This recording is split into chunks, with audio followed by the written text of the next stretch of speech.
বড় ম্যাচে আসল রাজা কে, মেসি নাকি ডি মারিয়া? উত্তরটা শুনে অনেকেই রেগে যাবে। ফুটবলের ইতিহাসে সবচেয়ে বড় ম্যাচগুলো মনে করো কোপা আমেরিকা ফাইনাল, ফিনালিসিমা, বিশ্বকাপ ফাইনাল। একটা নাম বারবার সামনে আসে, অ্যাঞ্জেল ডি মারিয়া। 2021-এ কোপা আমেরিকার ফাইনালে গোল, 2022 ফিনালিসিমায় গোল, 2022 বিশ্বকাপ ফাইনালেও গোল।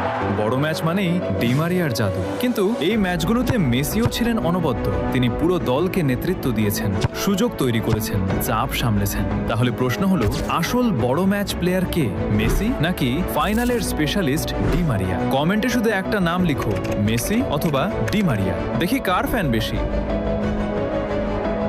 বড় ম্যাচে আসল রাজা কে, মেসি নাকি ডি মারিয়া? উত্তরটা শুনে অনেকেই রেগে যাবে। ফুটবলের ইতিহাসে সবচেয়ে বড় ম্যাচগুলো মনে করো কোপা আমেরিকা ফাইনাল, ফিনালিসিমা, বিশ্বকাপ ফাইনাল। একটা নাম বারবার সামনে আসে, অ্যাঞ্জেল ডি মারিয়া। 2021-এ কোপা আমেরিকার ফাইনালে গোল, 2022 ফিনালিসিমায় গোল,